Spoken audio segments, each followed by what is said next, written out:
Hey everybody, this is Gavin Brown and I'm here with Manny Tremblay and Nate Chapter. Hey guys, yep. And we're very excited. We've got some samples from the factory of our 4 two-hero boxes here for Dice Throne Season 2. Each update, we're going to be doing a new unboxing, just kind of outlining the components for the game. So this week, we're going to start with the Samurai and Gunslinger. Samurai versus Gunslinger box. Oh, let's see the whole box first. What's the back look like? So there's the cover. Yeah. And here's the back. So beautiful. And the covers all have spot UV on them to make the logo kind of pop. In the Champion Edition. Yeah, in the Champion Edition. So you guys will be getting that. And so let's open it up, see what's inside. So we reveal the inside of the box lid, which has got a cool little versus battle scene in it. Also Champion Edition exclusive. And here's the beautiful vac trays designed by Game Trays, Noah Game Trays, with the assistance of our team here. This is a very collaborative work. And so we wanted enough room to be able to reach your finger in and pull it out. So here's the Samurai and the Gunslinger.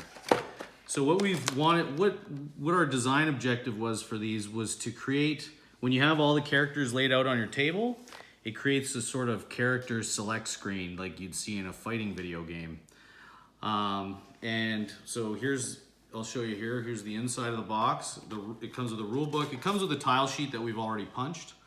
So the inside of the bottom is just black. It also shows on 2 of the sides of this one, Champion Edition. That's how you know it's Champion Edition. We wanted it to be kind of subtle. The rule book is full color. We've went to a lot of effort in revising the rule book, compressing where we could, but also explaining things that maybe weren't explained in the best way in season 1. So we're very happy with the rule book. It's got a handy little, all the sort of keywords of the game. If you ever don't know what something means, any word that you see, you can refer to the back of the rule book for a quick reference. All right, so let's open up the Gunslinger. So first we're gonna take this lid off. In one of the original prototypes, or the original samples that we got from the factory, there was a problem where we couldn't actually reverse the direction. It had to, the lid had to go on in a specific orientation. We've since corrected that. Here is the player board as it's sitting inside of the box here, or inside the game tray. So if you notice, there's this cut here. This allows us to have this sort of... That looked like magic when you opened it right now. Yeah. So it's just gonna show your hero logo here. When you open it, hey look, there's my hero. And it unfolds onto the table. The first time you open it, you'll have to maybe give it one of these just to ensure that it lays flat on your table. As you can see here, the iconography, we've went for the dice, we've went to colorized. This allows you to sort of scan the player board easily after you've made a dice roll to see what of my current dice, what abilities can my current dice roll activate. Here is the player leaflet. So it's got a handy dandy chart of what each of your die faces have here. It's got a list of all your status effects and their stack limits. Stack limit is how many a hero can have on themselves of that particular status effect type. There's also on the back an enhanced player aid, frequently asked questions, the hero complexity, which is from 1 to 6, just fun things like the bio, the weapon of choice, as well as credits, and all of the components that you will get with this hero are listed at the bottom. It's important to note that the die cutting for this is not final. It will be a lot cleaner for the leaflet. Then in here we've got the dice. So these are the champion dice for the Gunslinger. We are very happy with how these turned out. So pretty. They have this sort of like cracked glass effect in season 2. The painting is very accurate. The grooves are very nice. And when you roll them, again, like I was saying before, you can say, oh, I got 2 yellows. Which of my abilities can I activate with yellow? So, I immediately know that I'm only 1 yellow icon away from take cover very, very quickly. We've all... Yeah. Yes, and right now we got a large trade on the first roll. Yeah. Fan the hammer. Fan the hammer. Yeah, baby. And so we've got on the player board, we've also got the status effects we put in line, which will allow you to say, when you read about your status effects on your player board or on your leaflet, how do I get these status effects? That's something that new players often wonder. So now you can easily kind of scan your player board and be like, okay, well, I can get evasive, I can get it from fan the hammer, I can get it from take cover, I also get it from film with lead. And so, yeah, there's the dice. The status effects tokens, which come in obviously a punch. We haven't even showed the inside of the tray as a whole. Sure. Just take that in for a minute. Yeah, it's beautiful. That is absolutely beautiful. So, as you'll notice, there's 2 card cavities. The reason we've done that is because when you get the game, it comes with we have unified backs. We did this for the sake of design, so that we can in future seasons. You could say season 3. You'll find out why. Yes.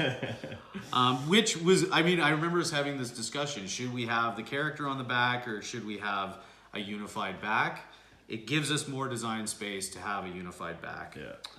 But we've also, as we've sold these sleeves in season 2, which we're extremely happy with. They're very, very robust. So these are the Gunslinger Sleeves. They're nice and shiny. They fit They fit the cards just perfectly. They do, absolutely perfect. Like the amount of space on the edge. It's all uniform. It's really perfect. If I wanted to upgrade this fan the hammer, when I lay it over, this nice white border just makes the upgraded ability pop, so you can easily tell which abilities do I have upgrades for. So I'm gonna pull out some of these the status effects. So when you start the game, you would place obviously the matching status effects in their specific spot, and since season 1, we've actually made them now fit in their appropriate slot.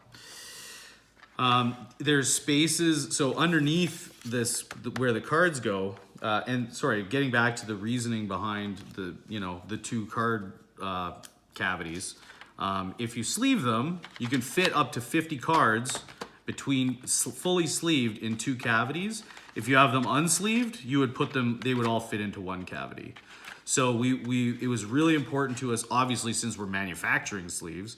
But also, if you don't want our sleeves, you can use your own sleeves, your Fantasy Flight or whatever your favorite, Dragon Shield or whatever your favorite sleeves are. You can use them without any worries that they won't fit into your beautiful tray here. How do I get those dials out? It looks like a tight fit. Yeah, so the first one is you just pull out. The second one, and this is where Noah's genius comes into play, is he has this little push and remove mechanism. So you pull out your dial. One of the things that we are adjusting with the manufacturer is that some of the dials rub, which people have noticed in season 1. This is absolutely something that will not happen in season 2, and we've made sure the manufacturer is fully understanding and aware of that. But yeah, other than that, which has been changed, we are very happy with the dials as well.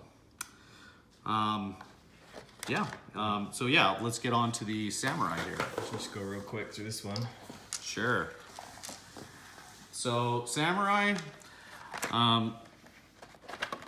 something else to note is we've actually changed the finish of the boards. Right now they're very matte, which we like. However, what we didn't like about them is it makes the colors not pop as much as in season 1. We wanted season 2 the color, because Dice Throne is a very colorful game. We wanted season 2 to pop in for color just as much as season 1 does. So we've adjusted the finish on the player boards they will be PP, glossy PP with linen. So they will still be linen finish, but they'll be a glossy linen finish, and that will make the colors absolutely be stunning. And so this is the samurai board. Here's a samurai leaflet. Here's a samurai card deck. The samurai dice we're very happy with. Manny was, he didn't like the prospect of having light dice with darker markings on them, and I totally understood. I was equally concerned, but when we got the samples in, we are absolutely very happy with them. They're very beautiful, and we're very satisfied. Here's the status effects tokens. Here is the combat point dial. So you would normally set up your board, put your deck over here, put the combat point here, the health dial over here, got your dice in the middle, and this would be your normal footprint here, which is pretty sweet. Yep. I like it. Yes. So there you have it. The Gunslinger Samurai, box 1. Thanks, guys.